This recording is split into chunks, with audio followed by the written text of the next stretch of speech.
Bonjour ou bonsoir à chacun de vous et bienvenue dans Évoluons avec l'âme des célébrités. Je suis Julie Leblanc, médium multidisciplinaire et c'est un honneur de vous retrouver pour un nouvel épisode où l'on explore ensemble la vibration, la conscience et la mission de grandes âmes qui ont marqué notre monde. Merci d'être présent, d'être ouvert. Merci d'être au rendez-vous de cette aventure céleste où chaque émission devient un espace de transformation, de réflexion et de lumière. Aujourd'hui, nous accueillons deux géants vibratoires, deux âmes flamboyantes, deux créateurs qui ont traversé la scène mondiale comme des comètes.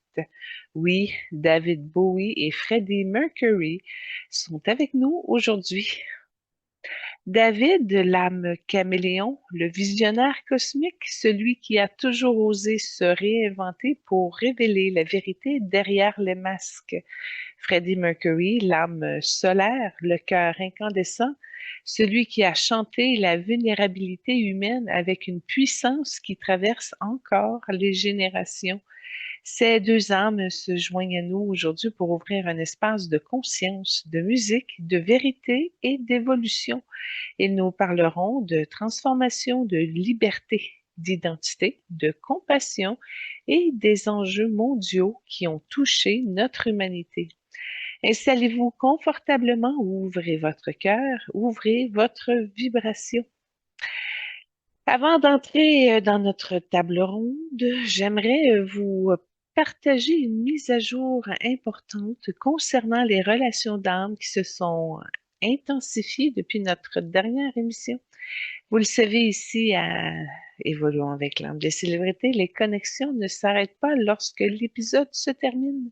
Elles continuent, elles évoluent, elles se précisent et parfois deviennent beaucoup plus fortes que prévu. Bon, depuis une semaine, j'ai eu quelques contacts vibratoires avec l'âme de Sidney Poitier. J'ai été surprise parce qu'il avait avancé qu'il m'accompagnait, mais il le fait. À un moment donné, il arrive avec tellement d'enthousiasme que, wouh, je suis surprise que je suis pas capable de garder la connexion, ça débarque. C'est très intense. Un enthousiasme pur, une volontaire. Fait qu'en tout cas, j'ai été surprise de voir à quel point que les fois que ça a connecté, euh, j'ai eu un changement de transformation automatiquement. Il arrive, il apporte quelque chose, là, c'est absorbé, intégré. J'essaie de maintenir la connexion. Et puis, moi, c'est ça. Moi, quelqu'un dit je t'accompagne, mais qu'il le fait pour vrai, c'est plutôt rare. J'ai été surprise de cette bonté qu'il avait. Et puis, ben, on a joué un peu sur la discipline parce que quand j'ai vu le nombre de contacts qu'il établissait, j'ai vu que sa discipline est supérieure à la mienne. Parce que, bon, moi, j'accueille beaucoup les transformations dans la vie sans résistance, en accueillant la vérité, l'acceptation. C'est ce que ça prend avec son féminin pour évoluer. Et puis, bon, ben, je m'occupe de beaucoup de choses dans la vie et qui fait en sorte qu'à un moment donné, pour arriver à une transformation quelconque sur un niveau particulier, bien, ça prend une concentration énergétique, ça prend une force, une volonté d'avancer. Alors là, ça surdiscipline par rapport à la mienne, ça crée un décalage. Parce que là, il voulait que je le suive, mais je peux pas suivre son rythme, j'ai le mien. Fait que je dis oui aux transformations, à l'élévation et tout, mais je peux pas que concentrer là-dessus. Voilà. Fait que j'ai juste dit, garde une petite modération, mais je vais avancer pareil, je vais à mon rythme. Mais je te remercie parce que si un jour je veux donner du gaz, c'est lui que je vais aller chercher niveau discipline, de où ce qu'il veut m'amener encore. Mais c'est parce que son plan n'est pas vraiment compatible au mien à un certain niveau. Fait que si je le suis pendant ce temps-là, moi, c'est pas que je me perds, mais en ce moment, j'ai pas l'énergie pour. Fait que ça m'a amené à concentrer mon énergie pour garder mon équilibre. C'est tout le temps ça, le but de mes décisions dans ce monde, que ce soit une proposition énergétique ou matière, tu sais. Mais c'est gentil, tu sais, parce que là, c'est une invitation à m'élever avec lui. Je l'aurais bien suivi, je l'aurais bien voulu. Mais je lui dis avant, envoie-moi du renfort. Comme ça, si moi je suis plus dégagée, ben, je suis plus réceptive à aller plus loin dans une certaine direction. Alors voilà. Et ce renfort-là a été envoyé à un certain niveau énergétique aussi, parce que dans la matière, évidemment, ça va laisser un petit peu plus de temps pour y arriver. Mais ça a été le renfort de Guy Lafleur qui est venu dans mon champ comme une éclair. Il a compté dans mon filet mou, ratatiné, comme on dit. Fait que finalement, en faisant mon reel avec, j'ai pu échanger. Les reels sont diffusés en passant sur Instagram ou le Facebook. C'est à tous les jours vers 6 h, 18 h, j'en sors une. Et puis, ben, j'ai fait Guy Lafleur et puis je l'ai envoyé également à Jessie parce que mon entrevue s'en vient, c'est pas décidé encore, mais j'ai un oui et dans ce oui-là, j'ai profité pour avancer ma proposition de collaboration puis d'envoyer le message de Guy à Jessie. Et il m'a dit, Guy, sers-toi de ça. Et effectivement, ça veut tout dire. C'est tellement un bon reel que j'ai demandé à mon gars de web que quand mon site web va sortir, je veux mon reel de Guy Lafleur dessus. Ouais, son message est vraiment très bon. Et puis là, bon, ça va m'aider parce que je veux arriver à vivre de ma création et de mes chroniques, évidemment. Et là, j'ai eu le renfort ben, de Mike Bossy, de Jean Béliveau, de Maurice Richard et d'Henri Richard, qui sont déjà venus à l'émission et avec qui j'ai créé un reel sur les réseaux. Et là, je me suis retrouvée avec une gang qui m'accompagne. Ils se sont rassemblés, ça a formé une forme de géométrie sacrée. Et dans ce regroupement-là, ben, c'était comme un losange avec une belle lumière jaune, évidemment, mais une base corail.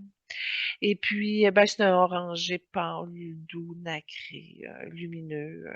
En tout cas, c'était l'énergie qu'ils ont apportée pour m'aider dans ma mission, justement, de soutien, de propulsion, d'élévation pour arriver à, bon, enfin, ils m'ont aidé pour que je puisse enfin percer et contribuer à l'évolution planétaire à plus grande échelle dans la matière. Oui. Et ben, je le fais déjà en énergie, vous le voyez à toutes les semaines. Eux, ils le voient également et ils ont décidé de m'aider à porter cette mission dans un domaine où je peux parfaitement entrer, le monde du sport. Alors, si eux m'aident et bon, moi, je m'aide aussi et j'imagine que ça va apporter un résultat favorable. Donc, c'est à suivre. Retour numéro 3, qui est pas vraiment un retour, mais je le place dans les retours.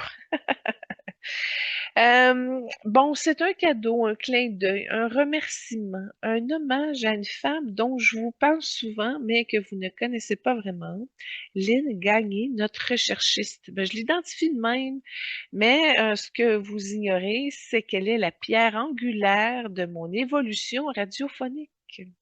Depuis que je suis toute petite, j'avais un petit kit de Mickey Mouse pour m'enregistrer et créer des contenus audio. Je savais que déjà, j'aimais animer, parler, transmettre. Au secondaire, ben, j'en faisais de la radio étudiante que j'aimais beaucoup. Puis en 2014, j'ai décidé d'aller me chercher un diplôme parce que je me suis dit, ben, quand tu veux un travail dans un métier que tu choisis, ça te prend un diplôme.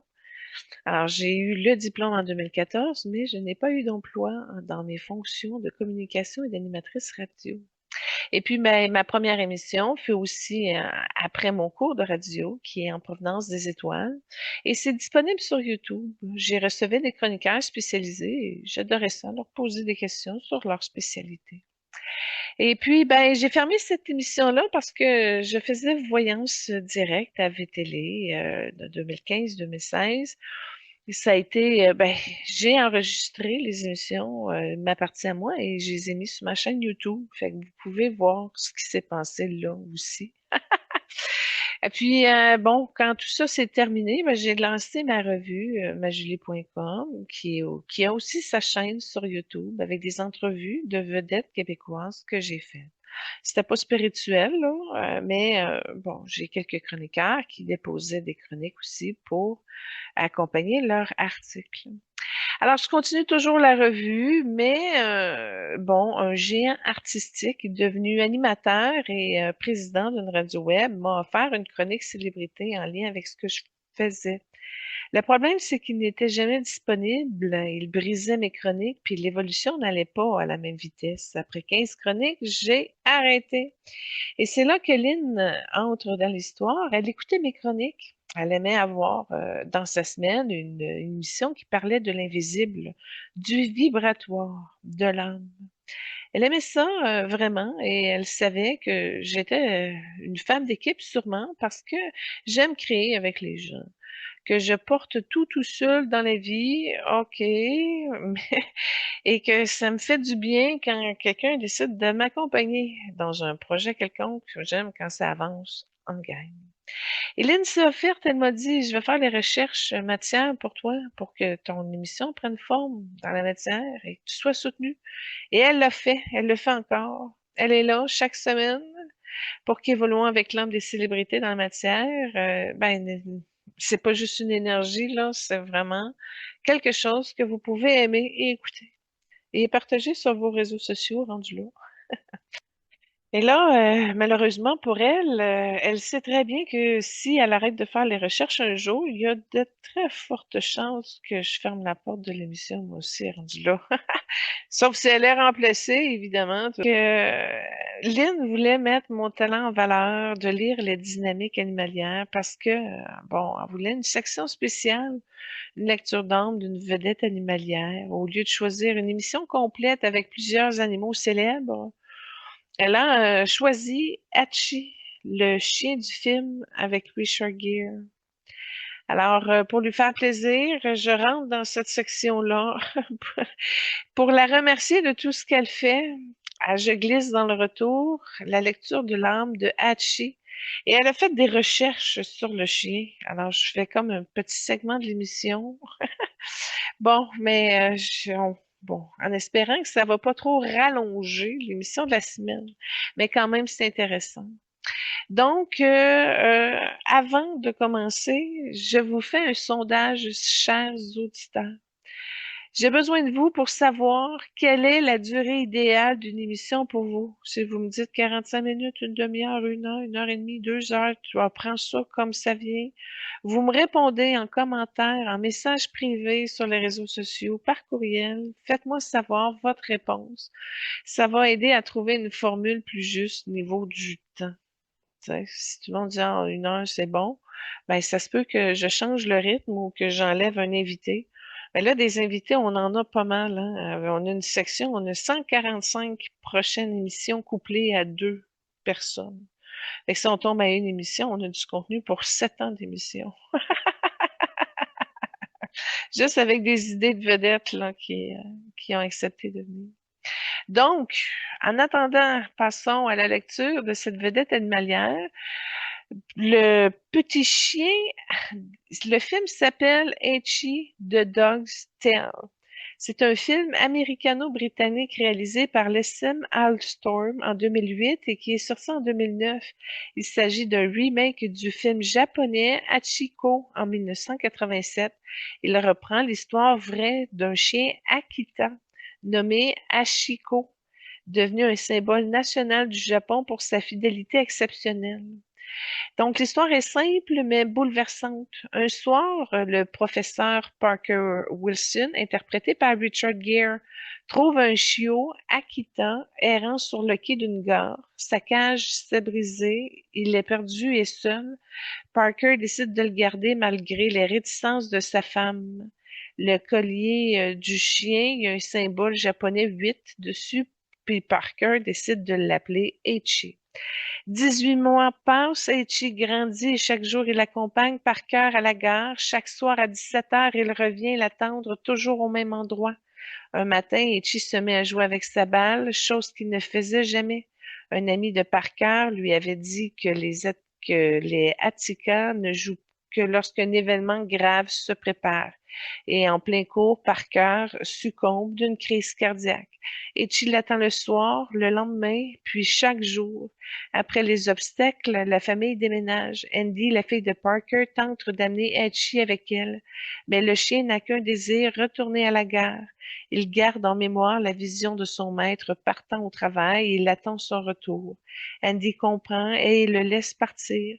Eiichi retourne à la gare à la même place et il attend pendant 9 ans jusqu'à sa mort. Les voyageurs le remarquent, il devient un symbole de fidélité, de loyauté, d'amour inconditionnel.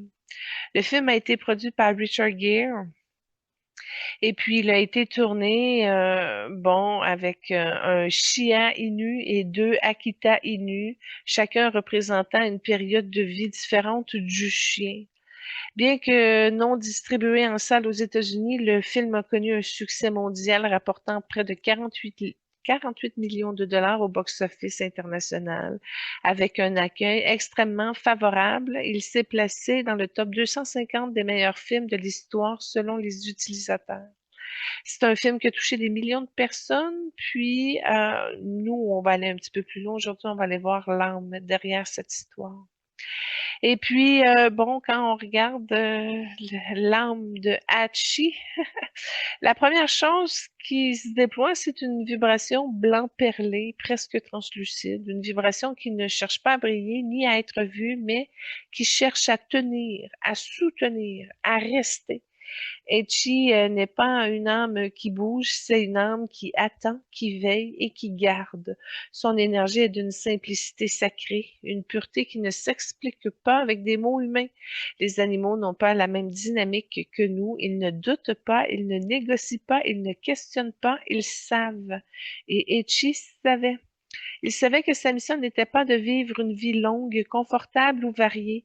Sa mission était de tenir un point vibratoire, un point fixe, un point d'amour, un point de loyauté et de présence. Eiichi est une âme qui a choisi de s'incarner pour montrer ce qu'est l'amour inconditionnel dans sa forme la plus radicale, l'amour qui ne bouge pas, l'amour qui ne se détourne pas, qui ne se fatigue pas et qui ne renonce pas. Quand on regarde, il y a une vibration terre-or. Très basse, très stable et très enracinée. C'est une âme qui ne monte pas dans les plans supérieurs pour chercher des réponses. Elle reste dans la matière, dans le concret et dans le quotidien parce que c'est là que sa mission se joue. Etchi n'a jamais attendu par cœur, par naïveté. Il l'a fait par contrat d'âme. Dans son chant, on voit une ligne vibratoire qui relie son cœur à celui de Parker. Une ligne droite, sans nœud, sans hésitation. Une ligne qui dit je reste tant que tu restes dans ma mémoire. Pour Hachi, Parker n'était pas un maître, c'était un point d'ancrage, un repère, un centre, une vibration qui permettait d'exister dans la matière. Et quand Parker est décédé, Hachi n'a pas perdu un maître, il a perdu son axe. Et une âme comme la sienne ne se réoriente pas. Elle ne se dirige pas, elle ne se reconstruit pas, elle continue, elle maintient, elle honore. Et Eiichi n'a pas attendu Parker parce qu'il croyait qu'il revenait. Il l'a attendu parce que sa mission était de maintenir la présence de Parker dans le monde physique, même après sa mort.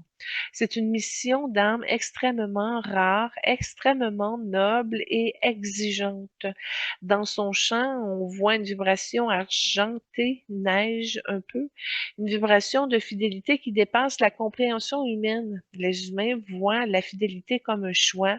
Pour Hachi, c'était une nature, une essence et sa structure vibratoire.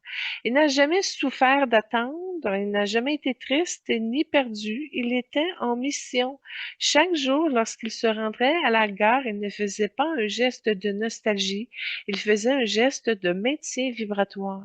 Il gardait la place, il gardait le lien, il gardait la mémoire, il gardait l'amour.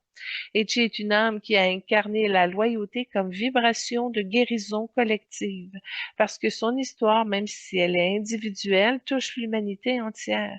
Elle rappelle que l'amour ne disparaît pas après la mort et que la présence ne s'éteint pas avec l'absence et que le lien ne se brise pas avec le temps. Hachi est une âme qui a choisi de montrer ce que les humains ont oublié, que l'amour n'est pas un mouvement, que l'amour n'est pas une émotion, ni une promesse, mais que c'est un état qui peut durer 9 ans, qui peut durer une vie, qui peut durer au-delà de la vie. Et bon, quand on regarde sa vibration blanc-or, qui est très douce, très humble, il ne cherche pas à être honoré, il ne cherche pas à être connu ni célébré. Il dit simplement, j'ai fait ce que je devais faire. Et c'est exactement ce qu'il a fait. Et voilà, après cette lecture d'âme profondément touchante de Ichi, après avoir honoré sa fidélité, sa loyauté et la mission vibratoire d'un animal qui a marqué le monde entier, nous allons maintenant changer de plan, de fréquence et de dimension. Nous quittons l'énergie terre-or de Ichi, cette vibration d'ancrage et de présence, pour entrer dans une vibration beaucoup plus cosmique et expansive et créatrice. Mais avant de plonger dans la partie matière de David Bowie et de Freddie Mercury, j'aimerais vous ramener à un moment important de l'émission. Évoluons avec l'âme du groupe The Cranberries que nous avons fait en début d'année numéro 4. Un moment qui a marqué un tournant dans mon œuvre et dans ma trajectoire vibratoire. Lors de cette émission, pendant le retour, David Bowie s'est présenté spontanément. Je ne l'avais pas appelé, il s'est présenté avec une mission précise. Mais je l'ai accueilli, je l'ai laissé rentrer et on en avait parlé dans la partie des retours. Et puis, ben, j'y ai laissé une place. Voici ce qu'il m'a soufflé lors de cette émission. OK? J'avais, dans mes 333 âmes, je regardais pour voir s'il y avait une vibration qui correspondait exactement à l'expansion que je vivais. Je me cherchais une âme guide. Et bon, on avait parlé, Robin Williams était venu, Walt Disney était venu, mais là, à la toute fin, David Bowie était venu. On me l'avait présenté comme un artiste qui a compris avant tout le monde que pour toucher les gens, il faut changer de forme, changer de plateforme, changer d'espace. Il a été musique, cinéma, mode, performance, personnage, univers. Il n'a jamais attendu que les gens viennent à lui, il allait là où ils étaient. Et il m'avait dit, dans cette émission-là, Julie, ton œuvre n'est pas faite pour un seul endroit. Elle est faite pour voyager, pour se multiplier, pour se transformer. Ne te limite pas à un format, soit un univers. Puis il avait ouvert un rideau vibratoire sur quelque chose de beaucoup plus grand. Alors, quand David Bowie arrive et dit tu n'es pas une émission, tu es un mouvement. Il m'a montré que mon œuvre n'est pas un simple contenu, c'est une fréquence, une signature vibratoire, une porte d'entrée vers quelque chose de plus vaste. Il m'a dit, une fréquence ne reste jamais dans un seul lieu, elle circule, elle se propage, elle se dépose là où les consciences sont prêtes. Ton travail doit voyager parce qu'il n'appartient pas à un seul espace. Il appartient à ceux qui en ont besoin. Et c'est là que j'ai compris pourquoi je devais aller sur Spotify, Apple Podcasts, Google Podcasts, Amazon Music. Ce n'était pas une stratégie, c'était une nécessité vibratoire. Et avec humour, il avait ajouté, tu n'es pas en train de diffuser, tu es en train de migrer. Il m'a montré mon œuvre comme un oiseau qui quitte un seul arbre pour rejoindre la forêt entière. Tu n'es pas un format, tu es un univers. Boé m'a expliqué que chaque performance porte une vibration différente. Ne choisis pas, habite-les toutes. Tu n'es pas un format, tu es un univers. Tu es un univers qui ne se limite jamais à une seule galaxie. Tu n'es pas en train de t'adapter, tu es en train d'évoluer. Et ce passage n'était pas une réaction à un refus, c'était une métamorphose naturelle. Il a dit, les créateurs qui survivent sont ceux qui changent de peau. Les créateurs qui marquent l'histoire sont ceux qui changent de dimension. Et tu es en train de changer de dimension. Ne résiste pas. Danse avec le mouvement. Et là, il m'avait regardé avec une intensité si douce.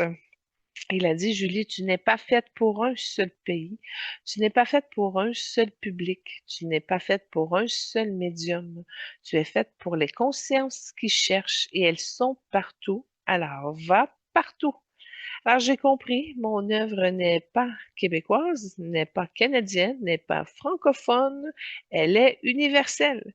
Ce que Bowie m'a donné ce jour-là, ce n'est pas un conseil, c'est une permission, une bonne drive qui ressource et qui change tout.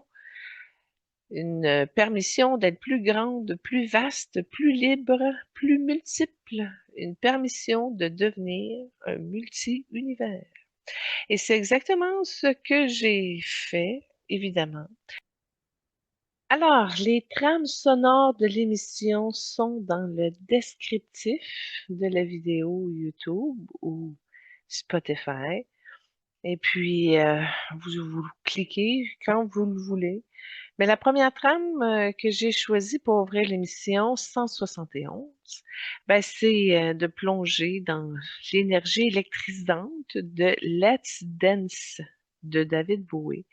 C'est une pièce iconique qui porte une vibration au rouge or, une pulsion de la liberté, d'audace et de transformation. Bowie déploie une force créative qui invite le corps à bouger et l'âme à se réveiller. Une chanson qui devient un portail, celui du courage d'être soi, du mouvement et de la lumière qui traverse l'ombre. Alors, commençons avec sa partie matière, évidemment, que nous pouvons grâce aux recherches de Lynn. David Bowie, né sous le nom de David Robert Jones. Il est né le 8 janvier 1947 à Brixton, à Londres, et il est l'une des figures les plus influentes de l'histoire de la musique et de la culture populaire. Il meurt le 10 janvier 2016 à New York à l'âge de 69 ans suite à un cancer du foie. Il grandit dans une famille modeste. Son père, Heywood Staton-Jones, relations publiques pour Bernados. Sa mère, Margaret Mary Burns, ouvreuse de cinéma. Il a un demi-frère, Terry Burns, qui est schizophrène et se suicide en 1985, et une demi-sœur, Annette et Mira Ann Burns. C'est un enfant doué mais bagarreur. Bowie développe très tôt une imagination débordante. À 9 ans, il se distingue en danse. Son père lui transmet sa passion pour la musique en ramenant des 45 tours américains. Il apprend le ukulélé, le contrebassine, le piano, puis le saxophone. Il a eu un accident à l'œil gauche en 1962 et il lui laisse une anisocourie permanente, devenant l'un de ses traits physiques les plus reconnaissables. Il étudie à Stockwell Primary School, à Burn Ash Junior School, puis à Bromley Technical High School où il suit des cours d'art, de musique et de design. Il perfectionne le saxophone avec Ronnie Ross. Bowie fonde plusieurs groupes, de Conrad, de King Bees, de Manish Boy, de Lover Third. Ses premiers singles sont des échecs. Il adopte le nom de David Bowie pour éviter la confusion avec Davy Jones des Monkees. En 1967, son premier album, David Bowie, passe inaperçu. Il découvre le mime et le théâtre d'avant-garde avec Lindsay Kemp. En 1969, il connaît son premier succès majeur avec Space Oddity, sorti quelques jours avant Apollo 11. Il a enchaîné par la suite The Men Who Sold the World en 1970, Hunky Dory 1971, puis son explosion artistique avec Ziggy Stardust en 1972. Ziggy devient une icône du glam rock. Bowie incarne un extraterrestre rock, mélange d'influences de Vince Taylor, d'Iggy Pop, et la tournée Ziggy Stardust propulse Bowie au rang de star mondiale.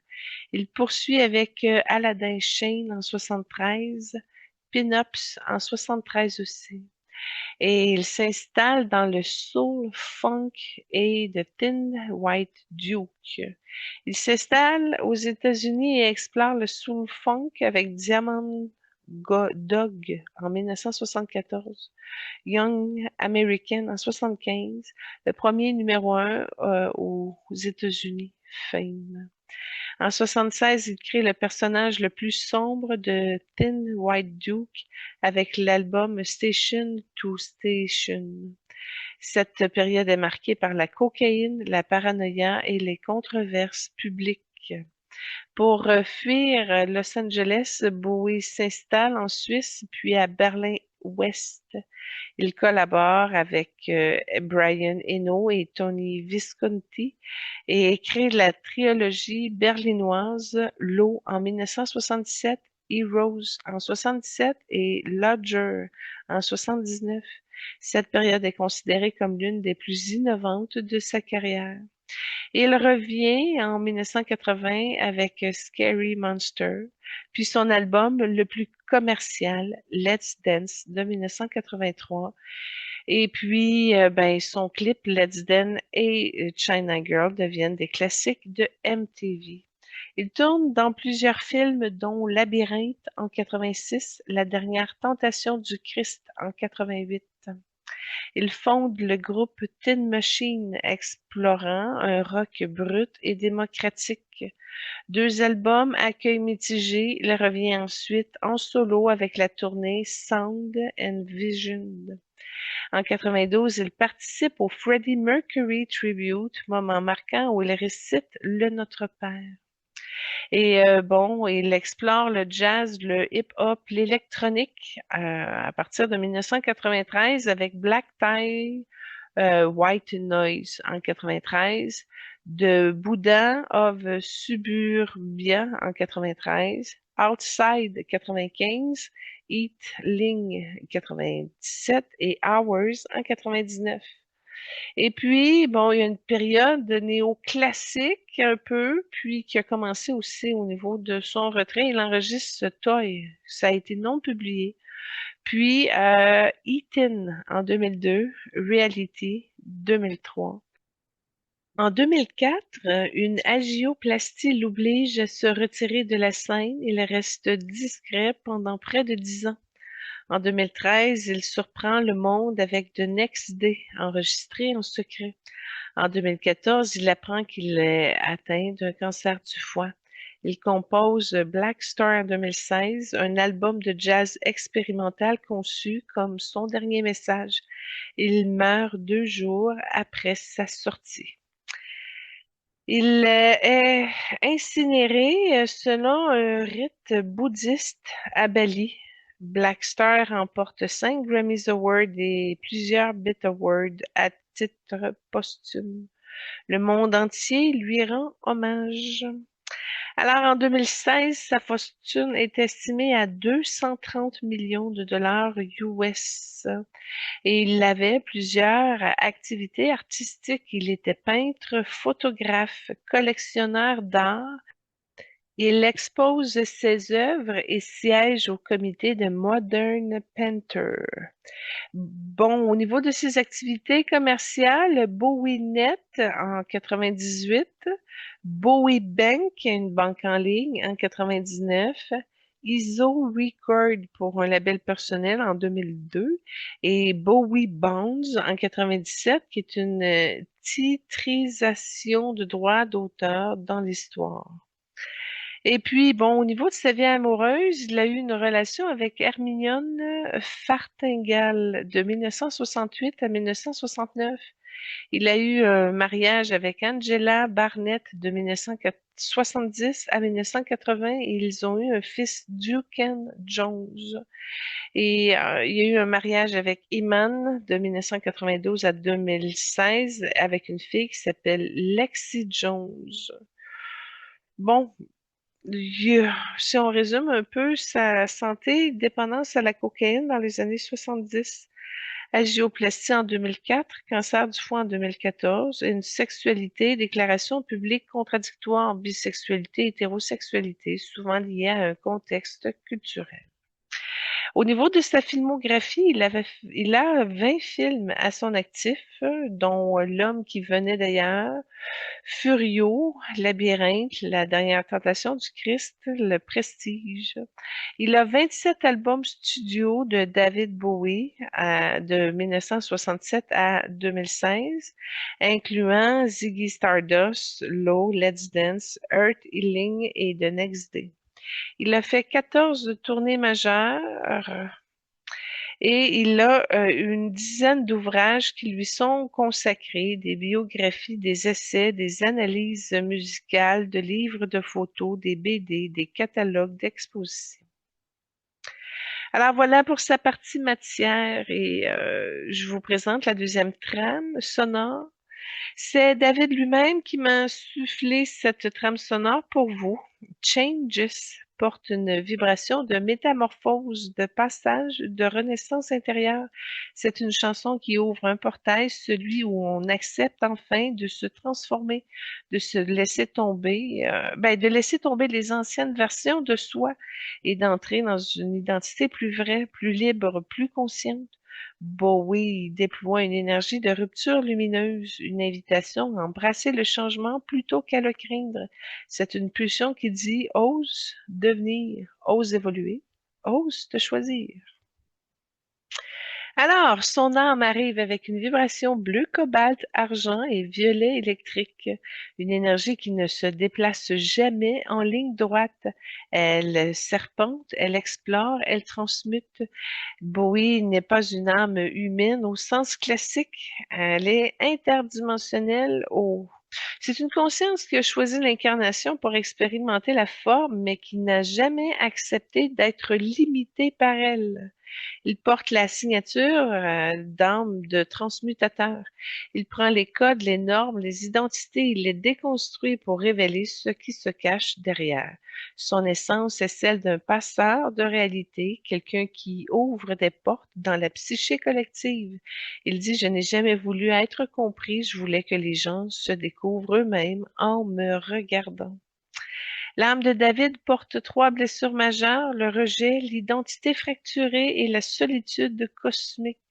Elles ne sont pas des faiblesses, ce sont des moteurs de création chez lui. C'est bon, la blessure de rejet, c'est la première vibration qui est apparue, une sensation ancienne, antérieure à cette vie, celle d'avoir été mise à l'écart, trop différent, trop étrange, trop autre. Dans plusieurs incarnations, Bowie a été un visionnaire incompris, un être qui voyait trop loin, trop tôt. C'est une mémoire chez lui qui a amené une hypersensibilité à l'opinion des autres, mais aussi un besoin viscéral de créer des identités pour ne jamais être rejeté en tant que lui-même. Il dit, je me suis inventé pour ne pas être abandonné. David a aussi une blessure de l'identité fracturée. Euh, il n'a pas eu une identité unique. Son âme est une constellation, mais son corps humain ne pouvait pas tout contenir. Cette fracture intérieure crée la multiplicité des personnages, les changements radicaux, l'exploration des genres, la sensation d'être plusieurs dans un seul corps. Cette blessure n'est pas une confusion, c'est une mémoire multidimensionnelle. Il a souvent ressenti que David Jones était trop petit pour l'âme qu'il portait. Et au niveau de la blessure de solitude cosmique, mais c'est la plus profonde, une sensation d'être seul dans l'univers, même entouré de millions de personnes. Il a souvent vécu une solitude intérieure extrême, une distance émotionnelle, un sentiment d'être ailleurs. Cette solitude est liée à une mémoire d'incarnation où il était un gardien de connaissances, isolé, chargé de transmettre, mais incapable de se relier. Il dit: Je n'ai jamais été seul, mais je n'ai jamais été accompagné. Et son message est clair: vous n'êtes pas faite pour une seule version de vous-même. Vous êtes une multiplicité. Honorez-la. Et bon, c'était une mission de construction qu'il a faite dans la maîtrise quand même, puis dans une incarnation de l'autorité créative. Il y a un besoin viscéral de liberté, d'innovation et il assume la rupture. C'est une transformation, c'est une énergie de mystère, de fascination et constamment en mort et renaissance. C'est devenir une figure politique, incarner la lumière, être un canal créatif pour le collectif. Puis, oui, il a été un visionnaire, un marginal, un prophète, un scientifique, un alchimiste. Son ciel est celui d'un révolutionnaire artistique, d'un être venu pour briser les codes et ouvrir les chemins. C'est un chemin de vie de pionnier, d'initiateur, de celui qui ouvre la voie. Et dans sa fréquence d'expression, c'était surtout au niveau de la liberté, du mouvement, de l'expérimentation et de la multiplicité. Toujours avec une énergie mystique, d'introspection, de quête de sens et de profondeur spirituelle.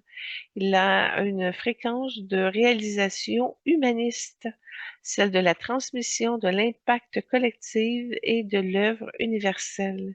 Bowie est un être qui crée, qui explore, qui contemple et qui transmet.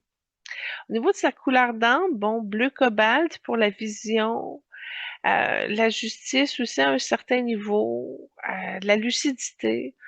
C'est une fréquence qui vibre aussi, la clairvoyance à un certain niveau et le juste.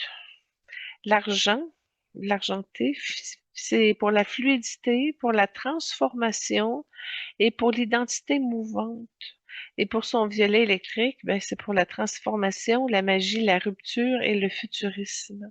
C'est la couleur des âmes visionnaires, des artistes qui ne créent pas pour plaire, mais pour déplacer la conscience collective. Il appartient à la famille d'âmes des innovateurs, des visionnaires, des alchimistes. Je le décris comme ça finalement. Et c'est un alchimiste de la forme. Il transforme le réel en symbole, le symbole en personnage et le personnage en message.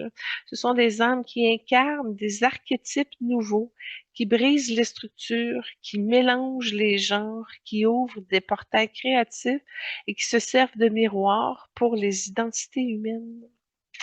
Et dans son livre de vie, ben, j'ai vu au niveau de l'Égypte, 1287 ans avant Jésus-Christ, il était prêtre astronome dans un temple dédié à Thoth.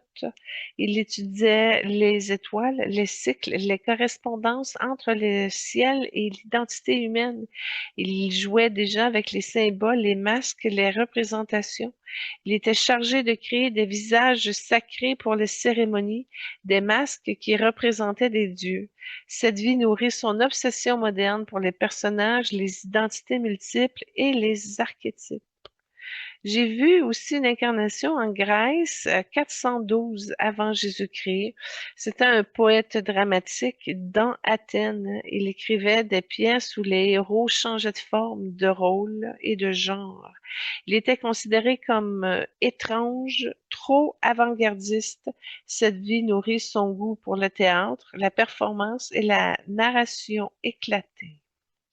J'ai vu une incarnation à Perse, à peu près à 905 après Jésus-Christ. Il était alchimiste et musicien dans une cour royale. Il mélangeait les sons, les pigments, les parfums pour créer des expériences sensorielles. Il était déjà un compositeur de monde. Cette vie nourrit son approche multidimensionnelle de l'art. En Italie, 1512, un artiste de la Renaissance proche des cercles ésotériques. Il peignait des portraits où les visages contenaient des symboles cachés. Il étudiait la kabbale, l'astrologie, les correspondances. Cette vie nourrit son obsession pour les codes, les signes et les messages cryptés. Et j'ai vu en Angleterre, 1894, un photographe et inventeur. Il expérimentait avec les premières techniques de surimpression, créait des images impossibles. Il était fasciné par la transformation de l'identité à travers la lumière.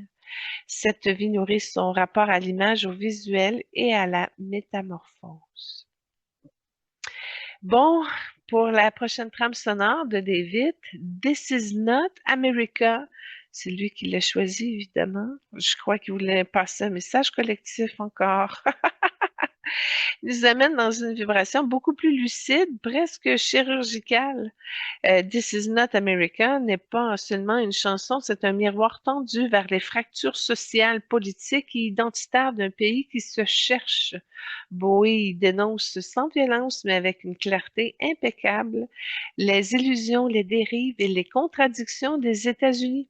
C'est une pièce qui ouvre un espace de réflexion collective. Qu'est-ce qu'un pays? Qu'est-ce qu'une identité? Qu'est-ce qu'une nation? Quand les valeurs se fissurent. David nous invite à regarder le monde sans détour, à reconnaître ce qui ne fonctionne plus et à oser imaginer un futur plus vrai, plus humain et plus conscient. David fait son entrée à la table ronde céleste, prend la parole avec une énergie calme, presque suspendue. Son regard traverse les couches du monde comme s'il voyait simultanément le présent, le futur et les lignes de fracture entre les deux.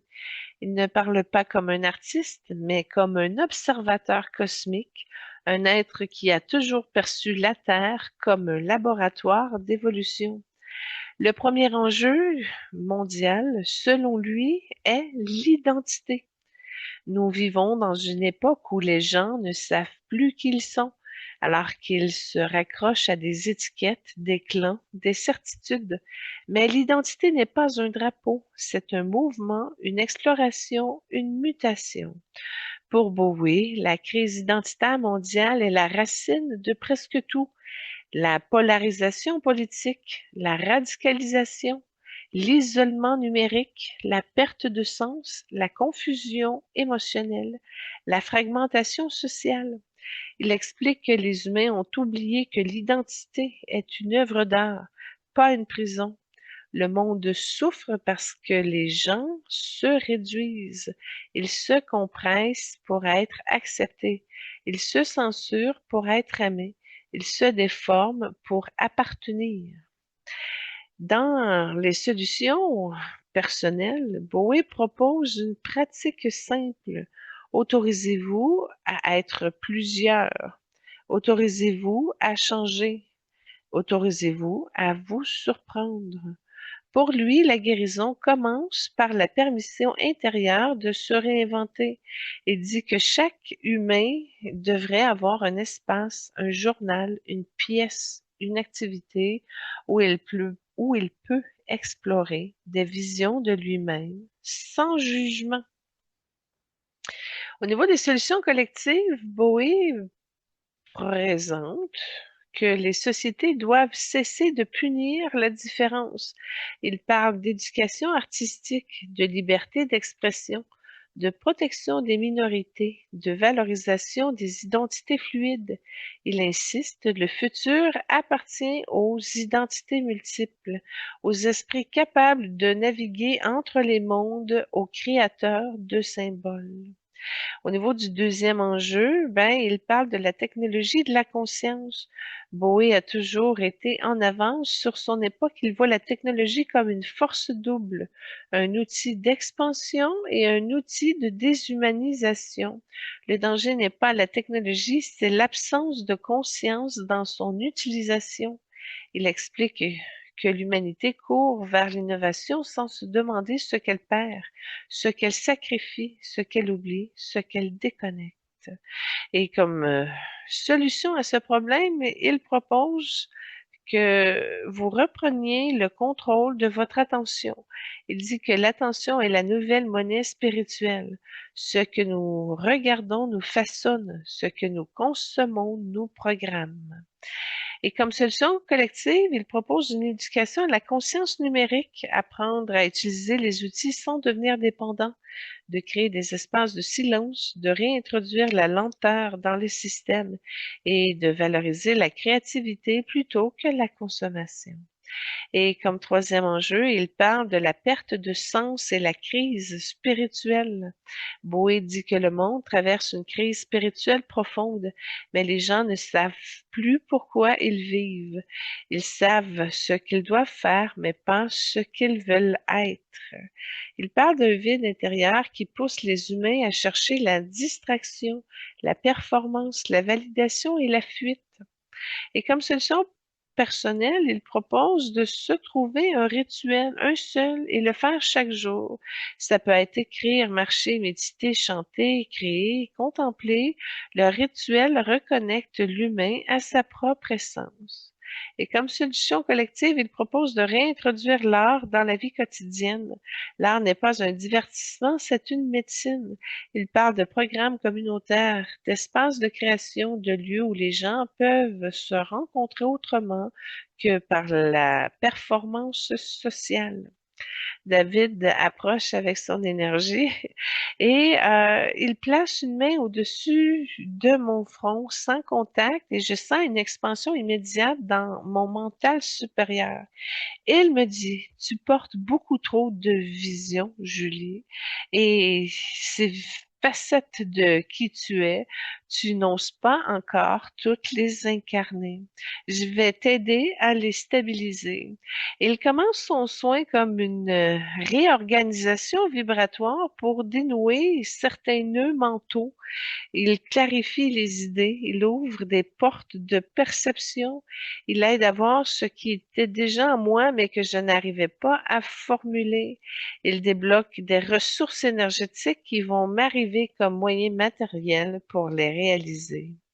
Et c'est une lumière argentée qui s'est déployée dans mon troisième œil, une lumière douce, précise, chirurgicale, comme un laser qui coupe des illusions. David me transmet sa force de sa capacité à voir au-delà des formes, au-delà des masques et des limites. Ça travaille des codes dans mon plexus aussi, puis ça aère ma mémoire, en tout cas. Et il me dit, tu n'es pas une seule version de toi-même, tu es une constellation et je t'aide à activer les étoiles. Je dis, oh, merci. Mais pendant que je le voyais dans le ciel, je sentais en dessous de mes pieds comme si ça jouait sur mes méridiens énergétiques aussi. En tout cas, ça passait beaucoup plus vite.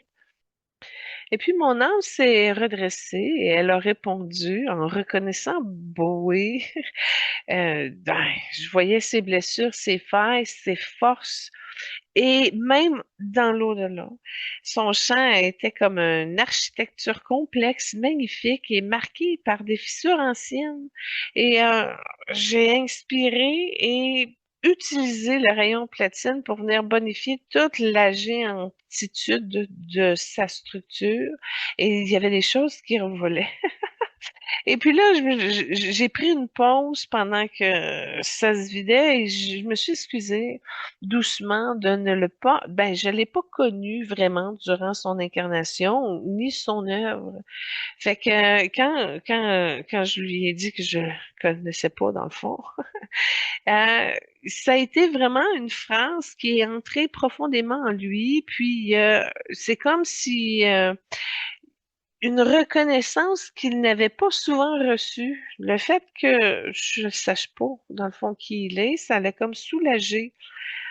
Parce qu'autant il a fait beaucoup d'efforts pour être vu et connu, autant que ça l'a rendu malade à un certain niveau et que moi, je le connaisse plus ou moins parce que j'ai pas consommé de ses chansons vraiment, de son œuvre, ni film d'ailleurs non plus. Ben, j'étais un petit peu, je suis désolée, tu sais, je te connais pas. T'es venu m'aider, mais moi, je te connais pas. Fait que, ça fit ça a changé une dynamique un petit peu, comme si ça se transformait en courage. C'est comme, oui, on se connaît pas, mais on peut quand même avancer à l'ajustement de nos valeurs de cœur. Puis effectivement, il y en a plusieurs qu'il possède que j'ai. Et j'ai levé ma main doucement, puis je l'ai placée au niveau de son cœur, mon chakra, de la main, il a sorti un rayon vert, mais très, très blanc aussi en même temps. Et puis, ça touchait comme son centre vibratoire. Et là, j'ai vu qu'il portait encore sa solitude cosmique. Ça l'a été illuminé à plusieurs niveaux, couches et profondeurs dans son cœur. Puis non seulement ça, mais pendant qu'il se dégageait, c'était comme des membres de sa famille d'âme qui se sont approchés, des guides qui vibrent l'unité, qui venaient à lui comme s'il pas venir le chercher pour qu'il parte, mais qu'ils viennent l'accompagner là, pour qu'il soit moins tout seul sur son chemin. Et puis, ça crée une fragmentation identitaire profonde parce que ça a déchiré dans son ventre.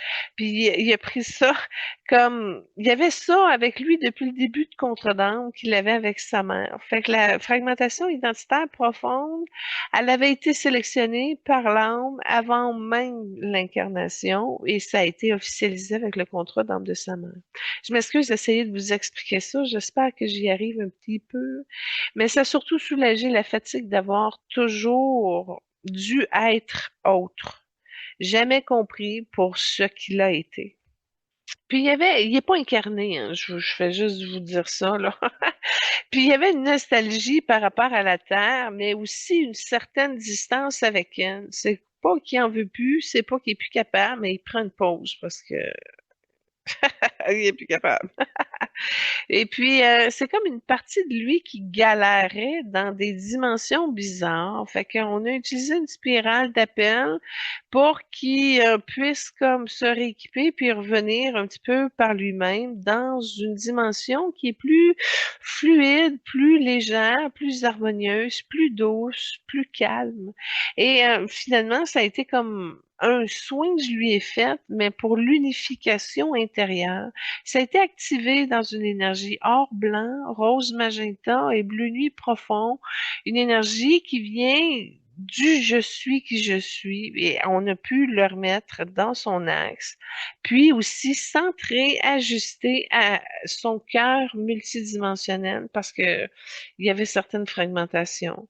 Et puis je lui ai dit, là, tu n'es pas seul entre tes mondes, là, réunifie tes fragments et là, en sollicitant son je suis qui je suis, sa monade, ensemble, on a pu travailler sur les extensions d'âme, puis en faire un morceau de lui qui est moins vaste et éparpillé partout. Et ça inclut aussi que son être du multidimensionnel s'aligne. Ces extensions d'âme on les a rappelées, sont rentrées, on les a attachées. Puis on a travaillé aussi dans des versions parallèles de qui il était, où il était encore attaché. Et puis, en tout cas, ça se plaçait bien, ça collaborait bien avec son âme, mais ça a quand même été un soin qui agit comme une cohérence vibratoire qui a duré à peu près 1 heure et quart. Ouais, ça a été quelque chose. On a recollé les morceaux de lui qui avaient été séparés dans des incarnations. Donc, ça s'est fait avec le livre de vie, ça s'est fait avec l'unité, évidemment. Ça s'est fait avec son âme qui a accepté d'avancer de la blessure d'abandon. Puis, on a apaisé la fracture identitaire qui l'a poussé à se réinventer encore sans cesse et sans cesse. Là, à un moment donné, reste toi et continue, peu importe comment tu l'avances. C'est rendu là. Et puis, nous avons ramené dans son centre les parties qui vivaient encore dans des dimensions parallèles. Fait que ça a été multidimensionnel, puis il a trouvé un espace où il peut être un, sans devoir être plusieurs pour survivre. Et évidemment, ça jouait sur son champ mental, son ancien corps mental. Fait que ça aussi, ça a été travaillé beaucoup avec l'oranger. Et son chant s'est stabilisé, puis il y a des nouvelles notes qui ont émergé. Il a sorti un nouveau son, puis là, il y a des nouvelles notes. Il a gagné littéralement. Une fréquence qui n'avait jamais été émise auparavant, donc c'est vraiment un cadeau qui a développé son don. C'est une lumière qui jaillit et ça a balayé beaucoup sur son passage. Et le rayon platine est venu aider son ventre à libérer beaucoup de choses. Ça s'est rempli de platine parce que on devait neutraliser. Il y a eu beaucoup de dégagement d'entités liés à sa consommation de drogue qui était encore prise dans ses énergies. Puis ça, en le détachant, ça a enlevé des interférences où c'était connecté à son troisième œil, à son ventre, etc. Puis il a porté le soin aussi à l'aligner parce qu'il voulait aider ses enfants également à se libérer de ça. J'ai trouvé ça très mature et responsable. Mais il y avait toutes choses qui décollaient, hein. J'ai vu des serpents un peu partir. Il y avait des dissolutions d'illusions. Mais c'était surtout des réparations de ruptures de cœurs anciennes qui l'amochaient encore. Et il y avait vraiment un besoin de liberté qui était très, très accru. Mais David est rentré dans sa nouvelle énergie très rapidement et il a vibré une gratitude silencieuse, presque timide. Puis moi, ça m'a surpris parce qu'autant qu'il est coloré, affiché, autant que Bowie n'est pas expansif dans l'émotion. Non. Mais il est profond dans la reconnaissance, alors j'ai trouvé que c'était assez une combinaison particulière. Et j'ai fait un geste précis, j'ai comme donné un coup volontairement sur sa structure rigide dans son plexus, qui avait un ancien verrou émotionnel, un geste qui lui permet de rire un peu, de relâcher, de se réconcilier avec la dureté de son père, avec l'autorité, puis avec l'incarnation sur Terre en général. Puis il me dit, mon Dieu, il dit, tu m'aides à me rassembler. Il dit, je n'ai jamais reçu ce type de transformation et d'expérience. Je te remercie. Et là, ben, j'ai retourné ça, hein. Je dis, c'est ta bonne volonté, là. T'es prête, moi. Je te suis. Et puis, là, j'y ai matérialisé un cadeau. Je voulais lui offrir une sphère de lumière blanche irisée, mais avec un noyau d'unité, puis un cœur cosmique, là, tu sais, qui vibre l'unité. Je vous l'offre à vous aussi si vous en souhaitez un. C'est un cadeau qui représente la cohérence, l'unité intérieure, la paix identitaire, puis la fin de la fragmentation, de la séparation de ces parties de qui il est, de ses extensions d'âme qui est éparpillée dans sa multidimensionnalité. Et je lui ai dit, garde ceci pour être entier dans les mondes où tu voyages. Ça, là, ça, c'est très important parce qu'on se déplace dans les dimensions, mais on n'est pas nécessairement aligné, stable. Et quand on revient aussi, on peut être désaligné, mais ça l'aide. Et il l'a reçu, intégré, et c'est plus stable, plus centré et plus unifié. Puis quand son champ s'est stabilisé complètement, j'ai senti une onde vraiment très douce, presque imperceptible, mais profonde, et ça s'est déployé autour de nous. C'était comme plus un soin, mais une rencontre d'âme, un alignement. Et puis, je l'ai regardé, pas l'icône, pas le mythe, mais l'âme, l'être multidimensionnel, le voyageur entre les mondes. Et j'ai senti monter une gratitude en moi qui n'est pas juste émotionnelle, mais je dirais une gratitude vibratoire qui venait de mes profondeurs. Parce que, bon, je lui ai dit merci d'être venu à moi. Merci d'avoir ouvert mon champ, d'avoir stabilisé mes visions, d'avoir éveillé mes étoiles. J'ai apprécié que tu viennes m'aider à sortir de mes plus grandes forces pour avancer le courage dans la réalisation de mon plan de vie et dans mon univers.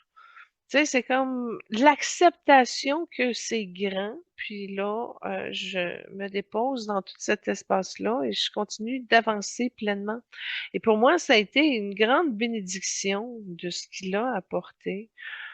Puis, c'est le genre de reconnaissance. Je vois que mes mots vibrent différemment dans ces énergies. Puis, j'ai continué parce que je laissais les mots s'intégrer, se déposer, puis fusionner avec son chant. Mais j'ai dit, je te bénis pour ce que tu as contribué à ce monde jusqu'à ce jour avec ton intention claire, pur, aligné, pour ta vision, ta liberté, ton audace, ta capacité à ouvrir les portes dans la conscience collective, pour tout ce que tu as incarné, pour tout ce que tu as brisé et libéré. Et là, c'était vraiment une vibration dorée qui se déployait autour de lui, comme si mes mots avaient activé une couche de lumière qu'il n'avait pas encore révélée. Puis une lumière qui n'est pas la sienne seule, c'est une lumière co-créée par le soin, la rencontre, l'unification, sa famille d'âme. Et puis, en posant les mains sur son cœur, il y a une porte qui s'est ouverte vers lui. Et là, ça a été vraiment une concentration du message de merci pour ton service, pour ta présence, pour ton courage, pour ta beauté, pour ton âme. Et là, il a incliné la tête d'un geste simple, mais d'une profondeur immense. Mais ça voulait dire, je reçois, là, je le vois. Et ça a été vraiment comme, ben, un soin complet qui va continuer à travailler avec douceur. Nous sommes rendus à la partie de Freddie Mercury. Pour cette première chanson, ce n'est pas seulement une œuvre musicale, c'est une confession vibratoire, une vérité mise à nu. Too much love will kill you porte une énergie de transparence émotionnelle, celle où l'on reconnaît que l'amour, lorsqu'il déborde ou se déforme, peut devenir un poids immense. Freddie me l'a suggéré pour vous parce qu'elle ouvre un espace de compassion profonde envers soi, envers nos contradictions, envers nos excès de cœur. C'est une pièce qui parle de vulnérabilité, de lucidité, de l'impact réel des émotions lorsqu'elles ne trouvent plus leur place.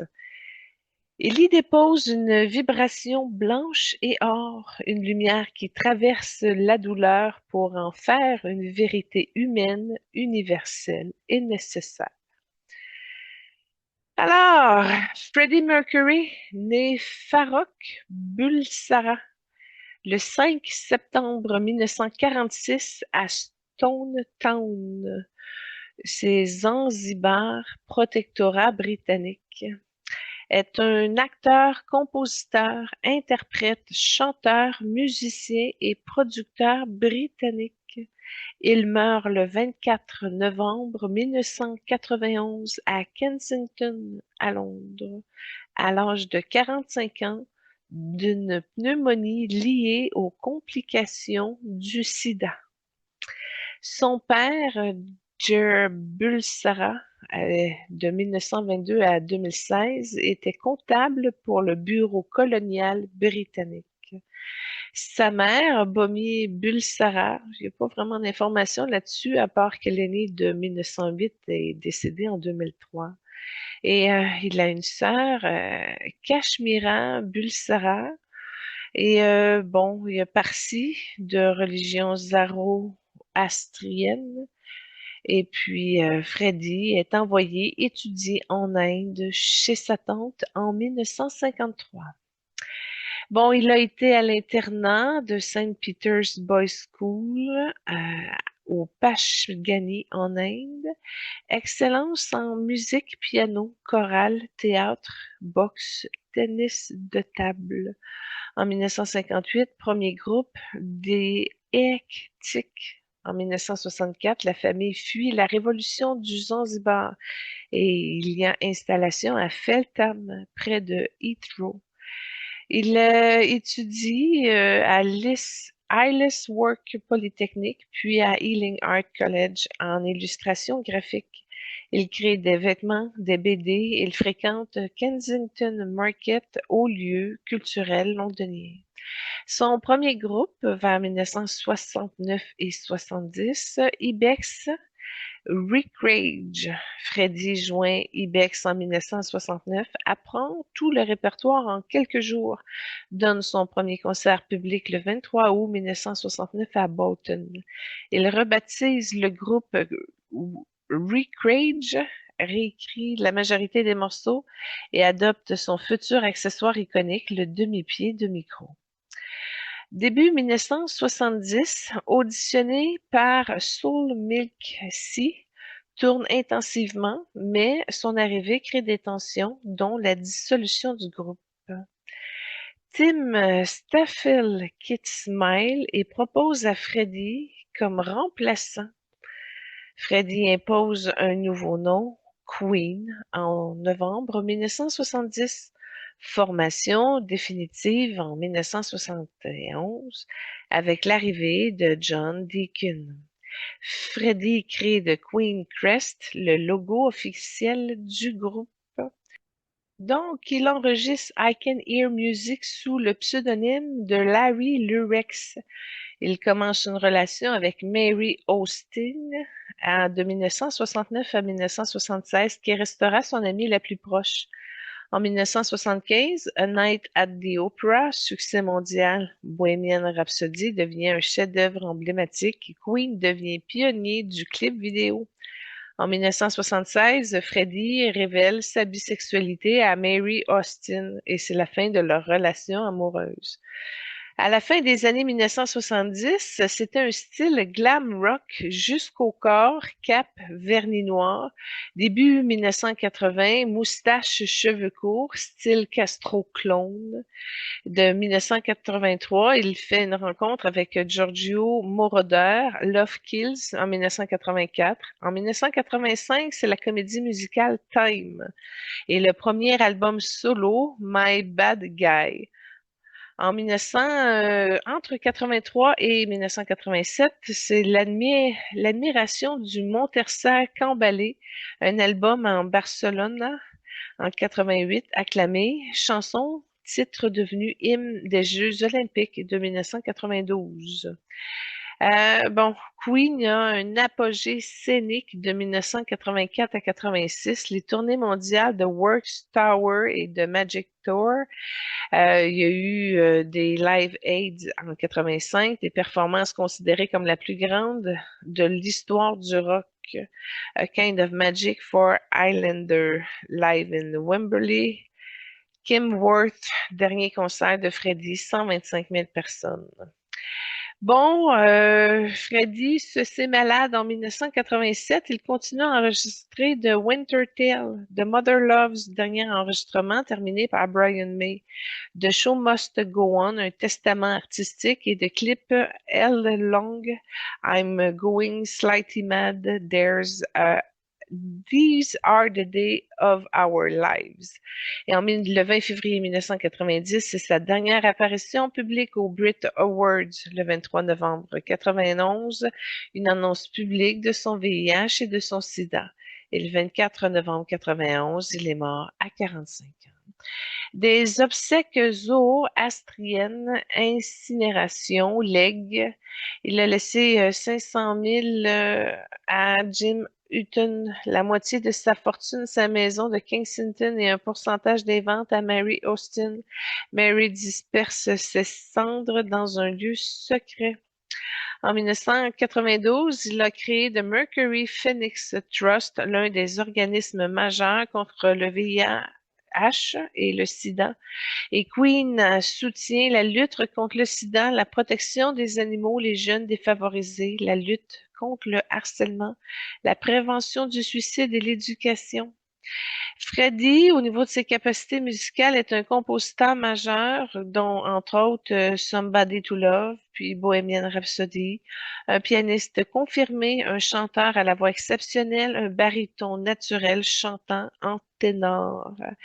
Montersan Caballé, il glissait d'un registre à l'autre sans effort, une musicalité immense, et tessiture de Fa1 à Fa5, Fa4 en voix de poitrine, études scientifiques, voix normale, mais avec un larynx extrêmement adaptable, expliquant la variété de timbres. Bon, au niveau des critiques et controverses, le silence sur sa maladie a été critiqué. L'occultation de ses origines par-ci, les fêtes organiques, cocaïne, réputation sulfureuse, concert en Afrique du Sud, 1984, violation de l'embargo culturel de l'ONU, controverse du timbre royal, Mail, 1999, et la polémique à Zanzibar en 2006 pour l'annulation des célébrations. Donc, 700 concerts avec Queen, record en Amérique du Sud, 250 000 personnes à Sao Paulo. En 1986, concert historique à Budapest, 80 000 personnes. En 1992, Freddie Mercury Tribute Concert, bon, George Michael acclamé, Five Live. Bon, hommage Brit Award 92, contribution exceptionnelle, Rock and Roll and Fame 2001, Songwriter Hall of Fame 2003, UK Music Hall of Fame 2004, statue à Montreux 96, élu Rock Ultimate God 2009, hommage aux Jeux Olympiques 2012, 2018, artiste solo préféré des Britanniques, Bohemian Rhapsody, chanson du 20e siècle la plus écoutée en streaming. Astéroïde, Freddie Mercury nommé en 2016. Et hommage à Madonna, hommage de Madonna 2019, 23 et 24. Bon, il y a eu un film biographique de Bohemian Rhapsody réalisé par Bryan Singer. Bon, Rami Malek remporte l'Oscar du meilleur acteur 2019, film biographie musicale le plus rentable de l'histoire. Discographie solo, bon, My Bad Guy 85, Barcelona 88, Freddie Mercury album The Great Pretender 92, The Solo Collection 2000, Lover of Life, Singer of Song 2006. Au niveau de la vidéographie avec Queen, Lover of Life en 2006, Live in Wembley Stadium 2006, On Fire at the Ball 2006, Rock Montreal 2007, Live AIDS coffret. En passant, j'ai failli vous donner un extrait de Live in Montréal, mais je me suis retenue parce que les lives, ça crie beaucoup. Puis là, on écoute une petite chanson pour bon connecter, puis là, dans le criage. Fait que c'est pour ça, je vous ai pas mis un extrait de Montréal. Bon, il y a des biographies essentielles. Rick Sky, Jim Hutton, David Brett, Slim Ryer. En tout cas, il y a plusieurs mondes qui ont écrit dessus. Documentaire Freddie Mercury, The Great Pretender 2012, réalité par Rice Thomas. Et puis voilà la prochaine trame sonore que je vous présente de Freddie Mercury et Michael Jackson, parce que oui, on fait un travail ensemble. Et oui, There Must Be More to Life Than This. Ben, je vous la présente si vous ne le connaissiez pas. Bon, c'est une vibration rare ben, de leur collaboration, une pièce qui porte une vérité universelle, une quête intérieure partagée par deux âmes hypersensibles, deux géants vibratoires qui ont toujours ressenti le monde beaucoup plus fort que les autres. Et dans cette chanson, Freddie et Michael unissent leur voix pour exprimer un appel profond, celui d'un monde plus humain, plus doux, plus juste. Une reconnaissance que la vie doit offrir davantage que la souffrance, la pression, les conflits, les illusions et le stress. C'est une prière moderne, une vibration de compassion, un cri du cœur qui traverse les décennies. Freddie me l'a suggéré pour vous parce qu'elle ouvre un espace de réflexion collective. Qu'est-ce que nous faisons dans notre vie et comment nous pouvons la rendre plus vraie? Enchaînons maintenant avec sa lecture d'âme. Voici, il arrive avec une énergie or solaire, rouge rubis et blanc diamanté. Une âme flamboyante, explosive et d'une sensibilité presque douloureuse. Il porte la vibration d'un créateur incandescent, un être qui brûle pour exprimer, pour libérer, pour transcender. Son âme est celle d'un guerrier artistique venu briser les carcans, défier les normes et montrer ce que signifie vivre intensément. Il dit, je n'ai jamais chanté pour être aimé, j'ai chanté pour être libre. Freddie a une âme qui ne supporte pas les cages, qu'elles soient sociales, émotionnelles ou identitaires. Il a incarné la liberté, mais il a souvent souffert de ne pas jamais pouvoir la vivre pleinement dans sa vie intime. Bon, au niveau des blessures d'âme de Freddy, ben, la blessure d'abandon, elle est centrale. C'est une sensation ancienne d'être laissé seul avec son intensité, son feu, ses émotions. Dans plusieurs vies, Freddy a été un narcissiste ou un mystique isolé, admiré mais jamais compris. Et cette mémoire crée un besoin viscéral d'amour, une peur de dépendre, une tendance à se réfugier dans la performance pour combler le vide intérieur. Elle dit: «Je donnais tout sur scène parce que je ne savais pas comment me donner dans la vie». Il a aussi une blessure de rejet identitaire. Freddie a toujours senti qu'il devait cacher des parties de lui, ses origines. Cette blessure vient d'incarnations où il a été puni ou ostracisé pour sa différence. Elle a nourri son besoin de créer des personnages flamboyants pour protéger l'homme derrière le masque.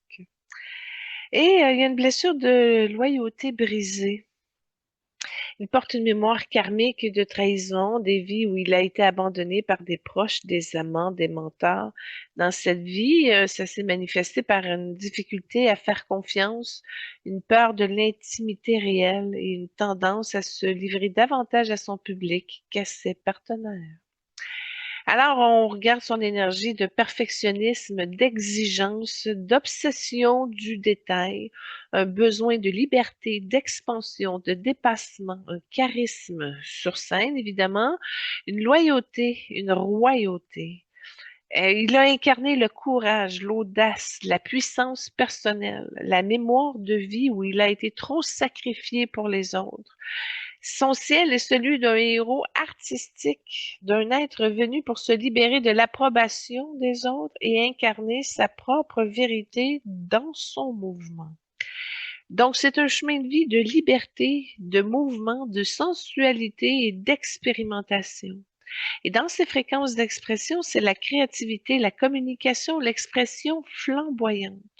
Au niveau de ces fréquences d'âme, ben, c'est la sensibilité, la compassion, la profondeur émotionnelle et la fréquence de réalisation au niveau de son leadership, de sa singularité et de son impact mondial.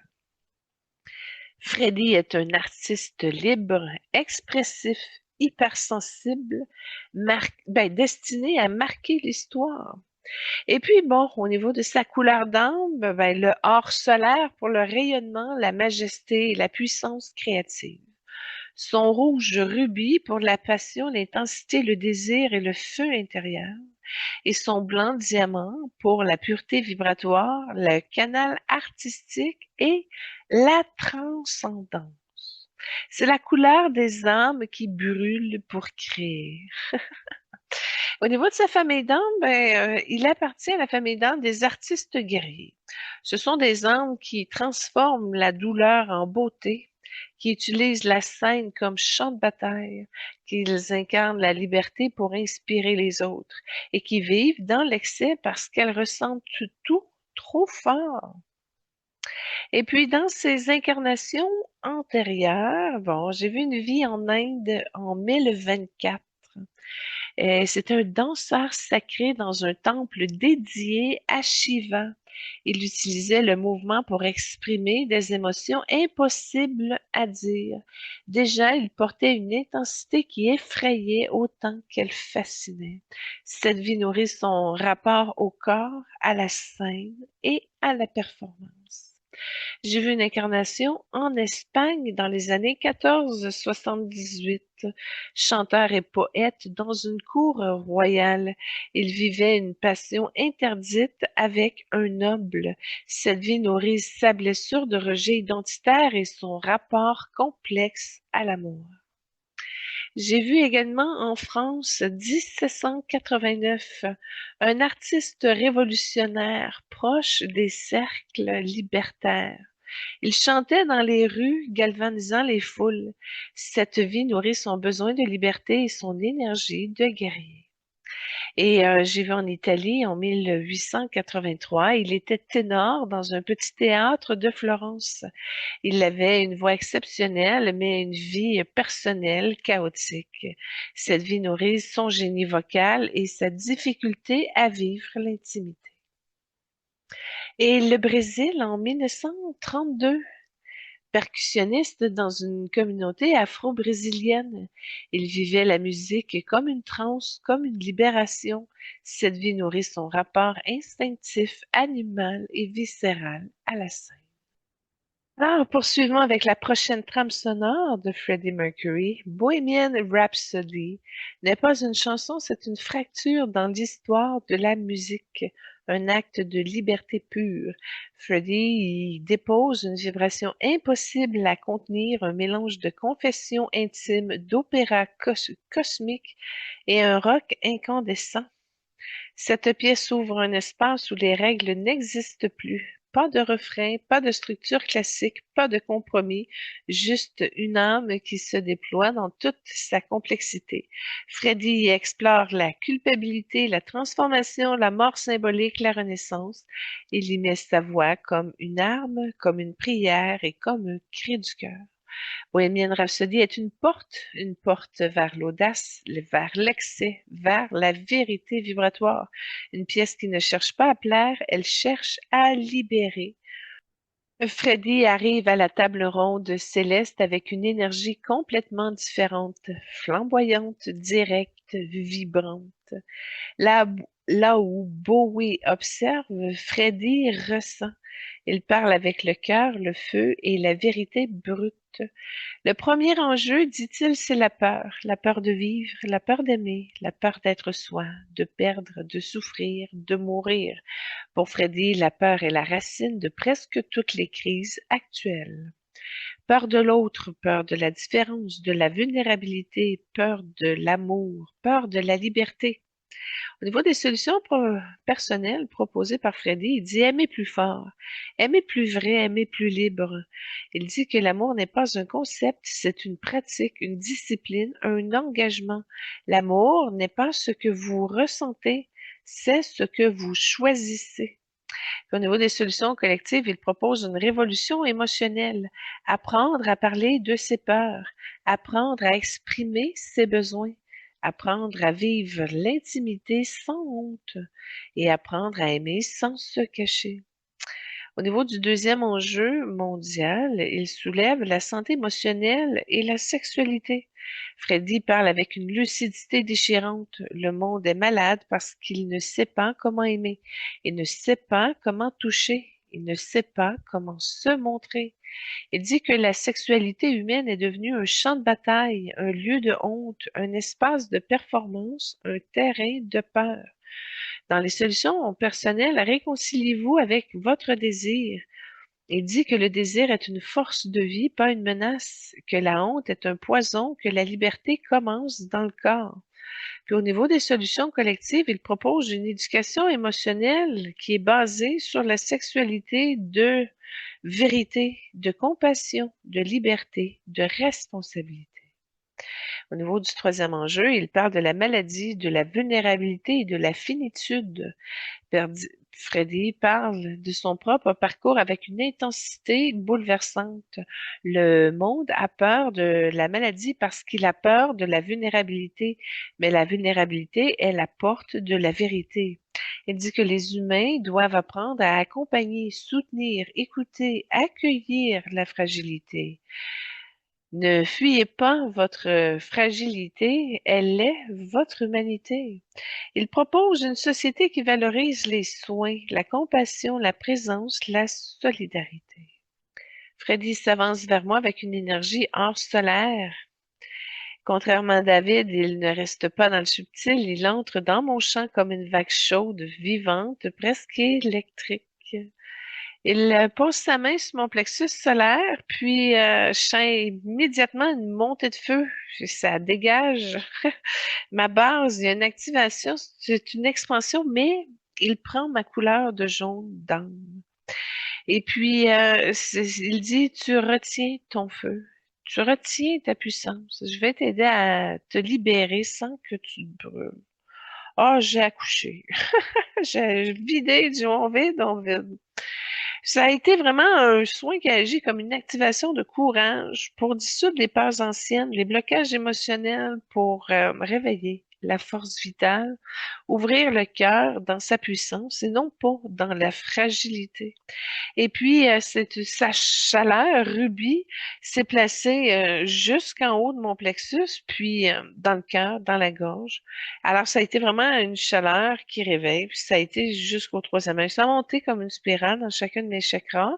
Et c'est vraiment une force que Freddy transmet, la capacité d'aimer sans honte, sans créer de permission et sans vivre de retenue. Il dit, vous n'êtes pas fait pour être petit, petite, vous êtes fait pour être flamboyant, flamboyante. Et j'aide à assumer votre lumière. Et mon âme a répondu immédiatement, évidemment. J'adore, moi aussi, justement. Et on a reconnu les blessures, les failles, les zones encore sensibles, et même dans l'au-delà. Et ça a été comme une tempête magnifique, mais qui était encore portée par des cicatrices profondes. Et je me suis avancée et par son plexus et l'énergie solaire, on a réussi à vider la blessure d'abandon ancienne, la peur d'être aimé vraiment, les ruptures de cœur non résolues, les fragments de honte liés à la sexualité, les résidus de souffrance liés à la maladie et les entités émotionnelles attachées aux excès, à la drogue et à la solitude. Et ça a été vraiment comme une libération immense par la noblesse, une énergie de grandeur, de beauté intérieure, comme il n'a jamais complètement assumé. Et ça travaillait en résonance sur moi aussi, fait que ça a été un bel échange évolutif instantané. Fait que ça transforme aussi chez vous, instantané aussi, pendant qu'on raconte l'histoire. Mais en tout cas, ça activait une énergie rose, or, rubis blanc, diamant solaire, une énergie qui venait du cœur, mais aussi du je suis qui je suis.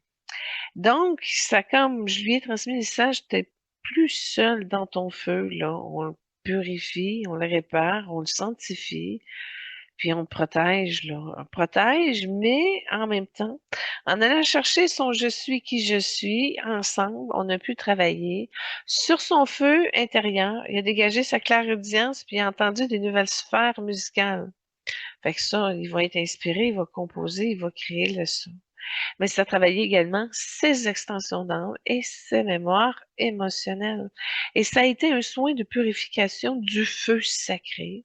Et ça a dégagé, bon, beaucoup de choses, des prises de conscience, des couches énergétiques, des mauvais alignements.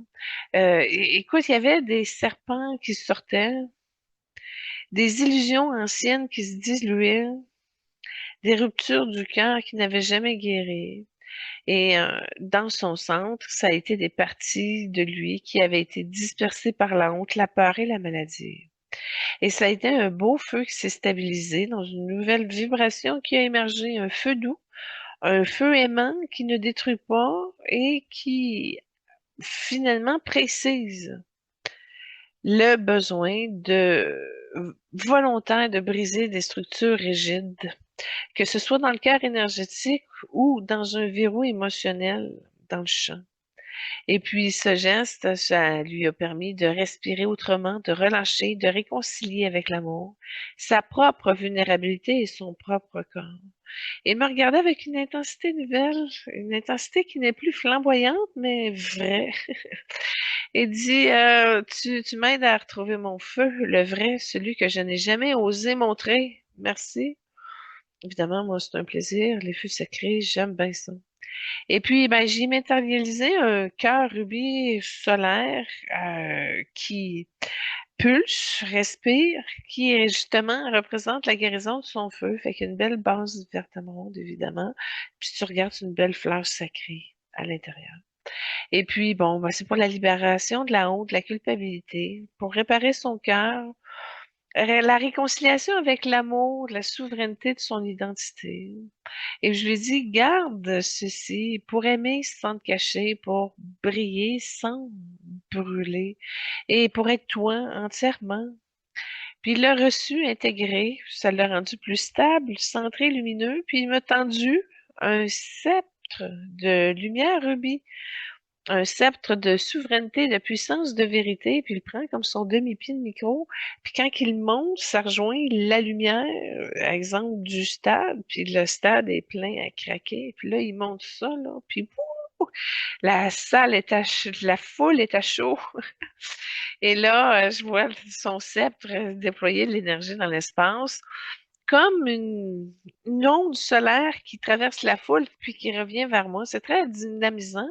Puis je prends le temps d'absorber tout ces petites informations sens du moment dans une écoute supérieure pour vibrer pleinement, tu sais.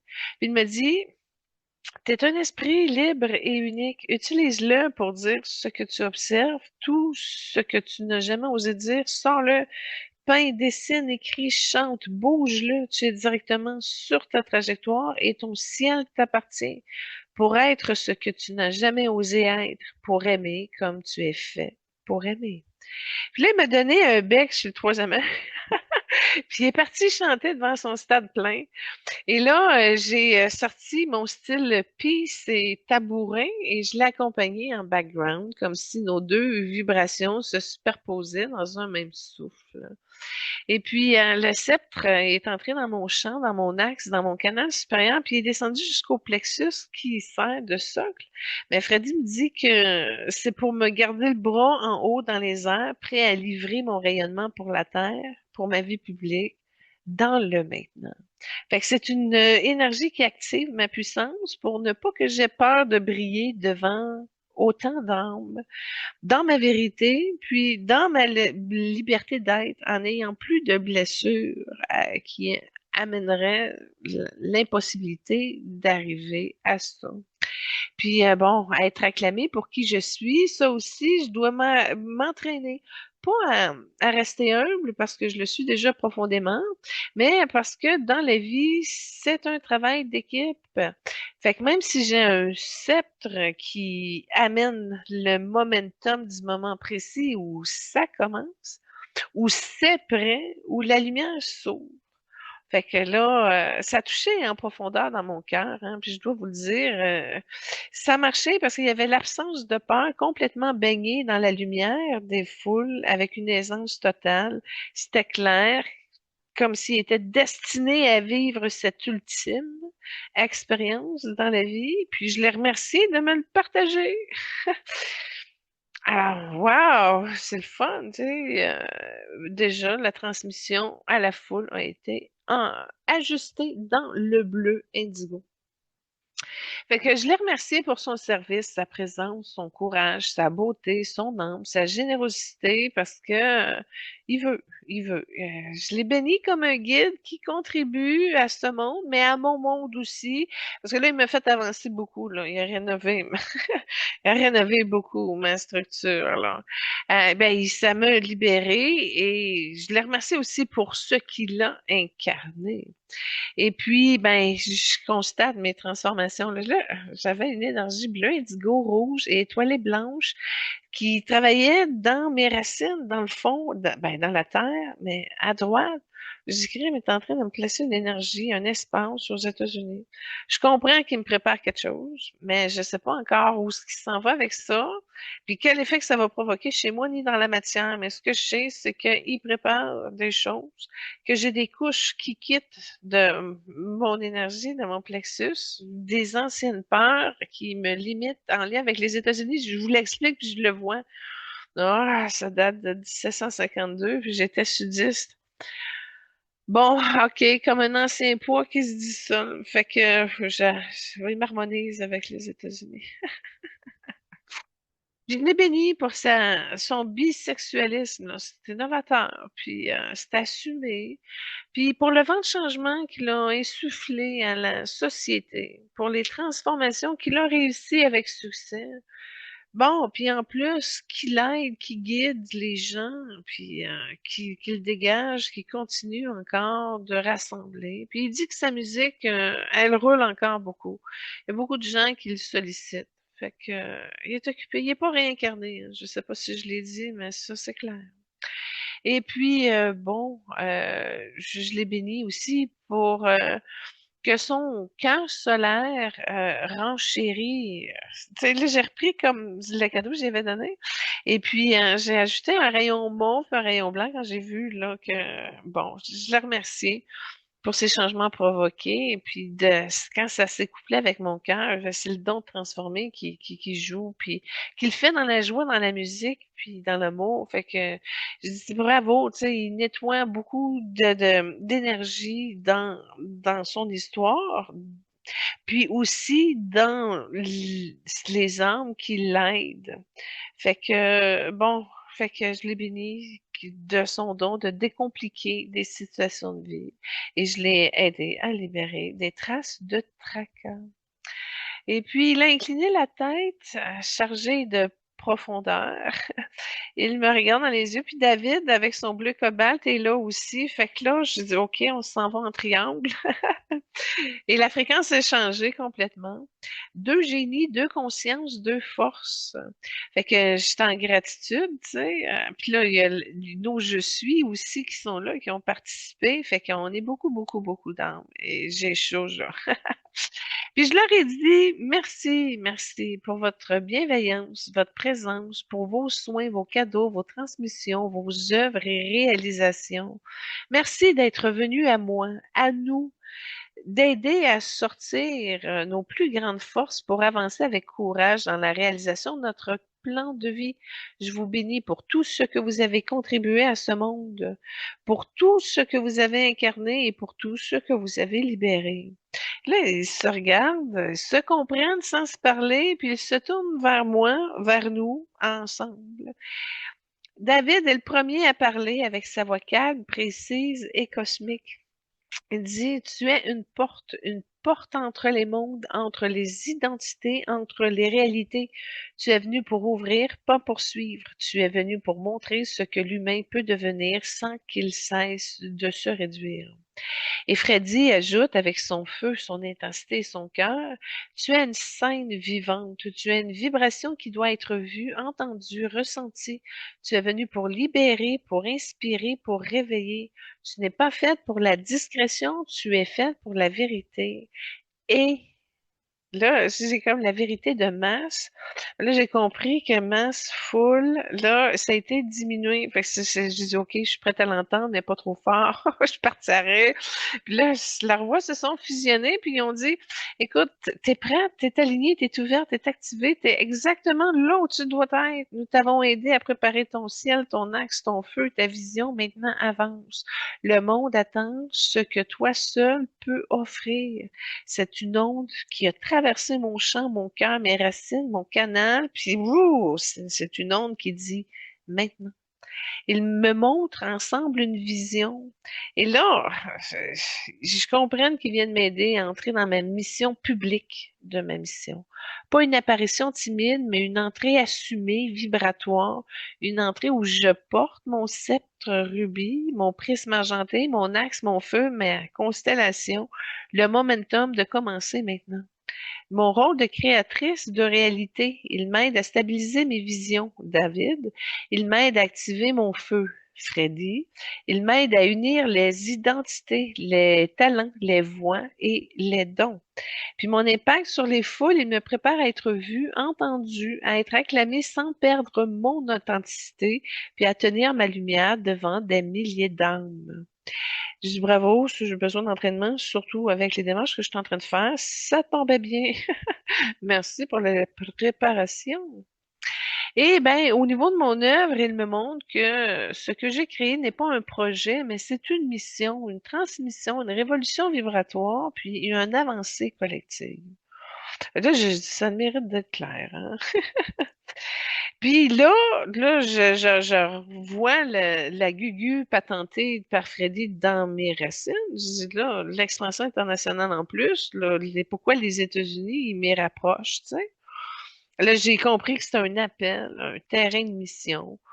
Bon, fait que j'ai dans mon plan de relancer, faire ma chronique avec Shekil. C'est peut-être ça qui m'aide à préparer. Parce que oui, j'ai pas abandonné le projet. Ça fait un an, là, 12 mois précisément, là, que j'ai failli rencontrer Shekil. Mais parenthèse, si j'étais à TVA Sport, je vous dis, je me mets sur le projet. J'ai pas renoncé. Ah, fait qu'en tout cas, j'ai apprécié vraiment la puissance, la vérité, l'identité, le rôle, l'impact que ces deux présences-là nous ont avancé aujourd'hui. Puis, ben, qui m'aident à préparer le momentum, le moment où tout commence. Alors, j'étais vraiment très honorée. Ils m'ont dit, nous t'avons aidé à te soutenir. Maintenant, va et le monde est prêt. Toi aussi. Alors, le son est scellé, la mission est ouverte, le chemin est activé. Et merci à vous, au fond du cœur, mes chers auditeurs, pour votre présence, votre ouverture. votre attention, votre cheminement intérieur. Merci d'avoir voyagé avec nous aujourd'hui dans cette exploration vibratoire profonde et lumineuse. Chaque semaine, vous ouvrez un espace en vous pour accueillir ces trajectoires d'âme et ces honneurs de marcher avec vous.